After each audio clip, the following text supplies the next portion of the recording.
वो बड़ी प्रसन्नता से पहला निवाला उठाता है।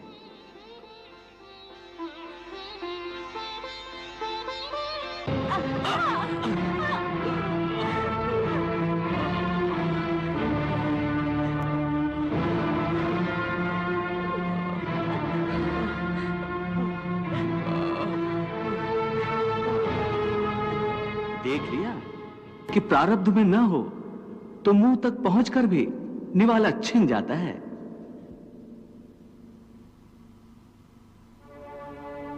परंतु हे अर्जुन, इस उदाहरण का यह अर्थ भी नहीं है कि तुम सब कुछ प्रारब्ध पर छोड़कर स्वयं अकर्मण्य हो जाओ। याद रखो, मैंने कहा है मां कर्म फल हेतुर्भु माते संगोस्तु कर्मणि। हे केशव, तुम्हारे कहे अनुसार यदि फल प्रारब्ध ने अपनी मर्जी से देना है तो फिर प्राणी को कर्म करने की आवश्यकता ही क्या है? कर्म करने की आवश्यकता क्या है, यह जानने से पहले यह तो जान लो कि प्रारब्ध क्या है, प्रारब्ध कैसे बनती है। हे केशव, प्रारब्ध क्या है उसे जानने में क्या मुश्किल है? यह तो सीधी सी बात है कि जो भगवान की इच्छा है वही मनुष्य का प्रारब्ध होती है। नहीं अर्जुन, नहीं, यह धारणा सत्य नहीं है। क्यों सत्य नहीं है?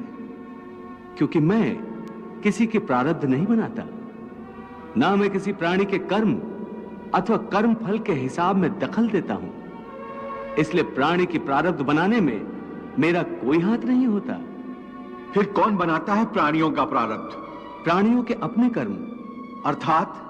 अर्थात ये कि प्राणी जैसे कर्म करेगा उसका वैसा ही फल पाएगा।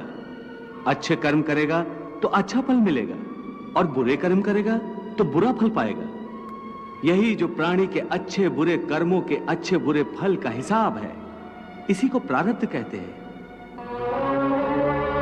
अपने पुण्य कर्मों के फलस्वरूप सुख और अपने पाप कर्मों के फलस्वरूप दुख प्राणी इसी जन्म में या अपने अगले जन्म में भोगना ही पड़ता है, वो टल नहीं सकता।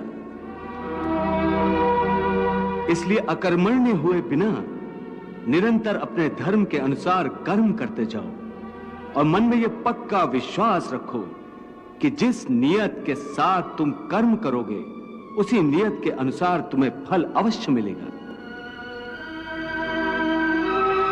कर्म का यह अटल विधान है, इसमें कभी किसी के साथ अन्याय नहीं हो सकता।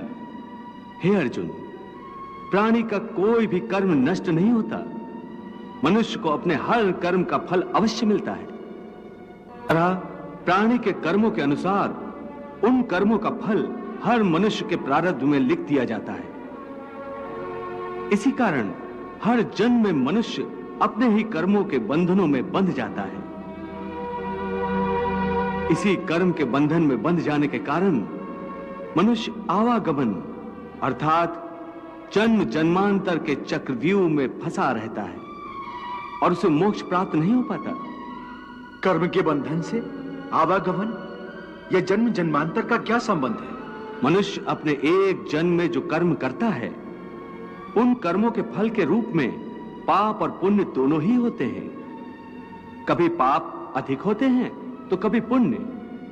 दोनों का दुख सुख भोगते हुए मनुष्य अपने नए जीवन में जो कर्म करता है उनका हिसाब पाप पुण्य के खाते में नए सिरे से लिख दिया जाता है। इस तरह इन नए कर्मों को भोगने के लिए एक और नया जन्म लेता है और जन्म जन्मांतर का यह सिलसिला लगातार चलता रहता है और मनुष्य की आत्मा का अपने परमात्मा से मिलन नहीं होता, जिसे मोक्ष कहते हैं। हे कृष्ण, इसका अर्थ तो यह हुआ कि मोक्ष प्राप्त करने के लिए मनुष्य को पाप और पुण्य से बचने के लिए कोई कर्म ही नहीं करना चाहिए। सारे कर्मों का त्याग करके सन्यासी बन जाना चाहिए। कोई भी मनुष्य अकर्मण्य नहीं हो सकता। कर्म तो उसे हर स्थिति में करना पड़ता है। परंतु सन्यासी तो कर्म का त्याग तो करते ही हैं। हे पार्थ, सन्यासी भी कर्मों का त्याग नहीं करते, न ही कर सकते हैं।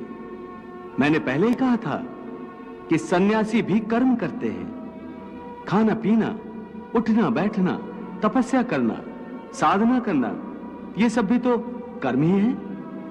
कर्म से कोई कैसे मुक्त हो सकता है?